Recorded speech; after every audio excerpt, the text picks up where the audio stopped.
Hindi, ano pa magagawa natin, sir? Pero nag-i-improve naman mo ba yung servisyo? Pansin niya? Okay naman, sir.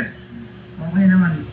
Ayon sa pamunuan ng NLEX, pwede namang ma-extend sa toll increase ang mga nag-deliver ng agricultural products.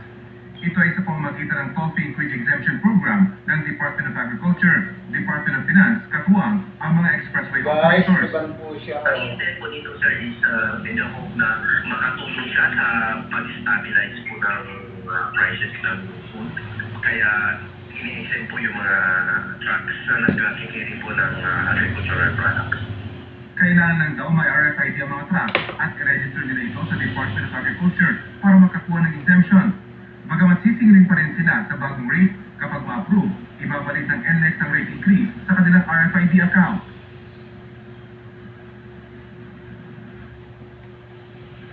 Vicky, ginigit nga ng NLEX na hikayatin itong mga trackers na nagde-deliver ng mga agriculture products na mag-register na sa DA para ma-avail itong exemption. Malaking katipiran din naman ito, lalo na para sa mga araw-araw na gumagamit ng NLEX. Yan pa rin ang latest mula dito sa Balintawak. Vicky? Maraming salamat sa iyo, Rafi Tima.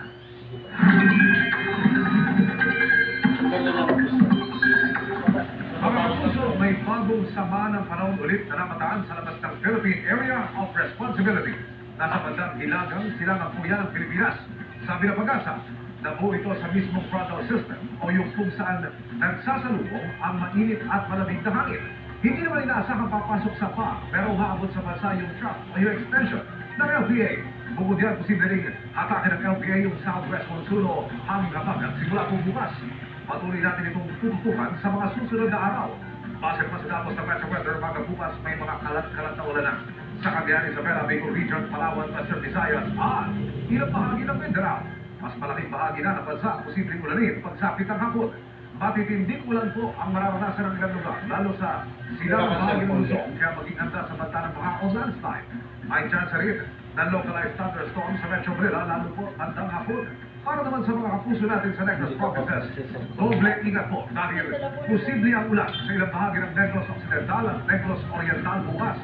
Maging alerto po lalo kung nakatira malapit sa Canlaon Volcano dahil ayon sa BFOS, posibleng maging maputik ang baha o magkalaha sakaling umulan sa paligid ng bulkan. Dinayo ng ilang gustong mag-nurse sa Amerika ang isang DMW licensed agency na libreng magproseso ng papeles. Ang mga kwalifikados, posibleng magka-green card pa. Nakatutok si Maris Umari. Lumuwas pa mula Batangas ang staff trooper at nurse na si Police Corporal Genesis Adregado para maaga raw siya makapunta sa natatagpin ng DMW licensed agency na ITAX o Industrial Personnel and Management Services dito sa Aurora Boulevard, Quezon City. Naghahanap kasi sila ng hindi bababa sa 300 registered nurse na may at least 1 year experience para may padala sa Amerika. Napakasakit na iwan ko din yung bayan, yung lalo yung mga troops on the ground. They are fighting for mga insurgencies dahil sa pamilya ko mang kahirapan.